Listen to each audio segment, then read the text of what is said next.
might take you now to Canberra, where the Chief Medical Officer, Brendan Murphy, has just given an update on the latest coronavirus statistics. And there are still 91 people in intensive care, 33 of whom are on ventilators.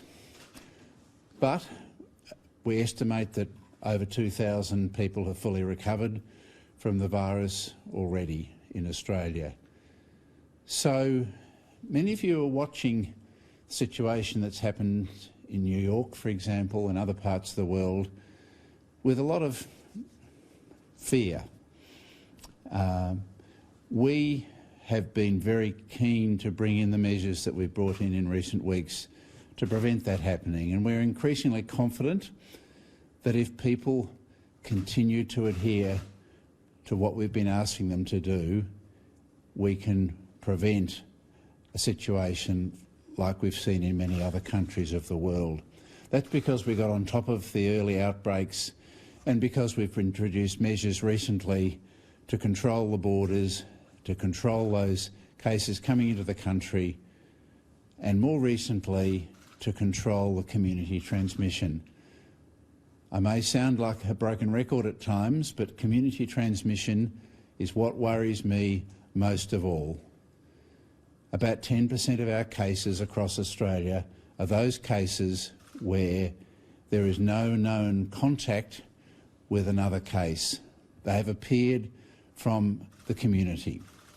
Those are the reason we have brought in the social distancing measures and all of those measures to stop the spread. We all know just how infectious this virus can be. Just look at what it did on some cruise ships. 35 people in one wedding. The Qantas and Jetstar baggage handlers in Adelaide. It spreads very quickly. So we're in a good place at the moment. We are achieving good control because the community has done what we have asked. They have done all of the things in the main that we've asked for them over the last weeks. And it's been hard. It's been really hard. We're coming up to Easter.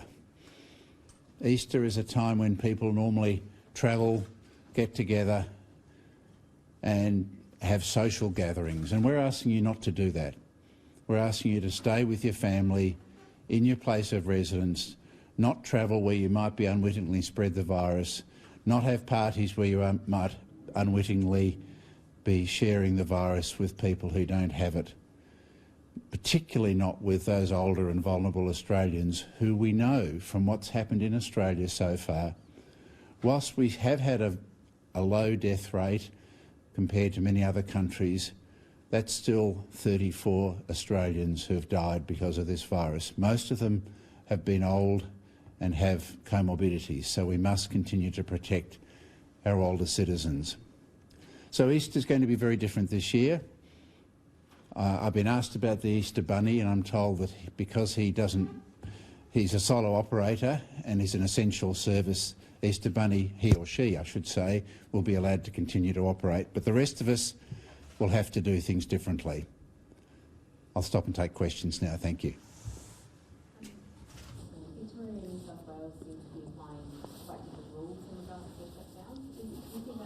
That was the Chief Medical Officer, Brendan Murphy, giving an update there, just confirming that people cannot leave their homes again over Easter. The same warnings apply in terms of social distancing rules, and he does admit, though, that Easter will be a bit different this year.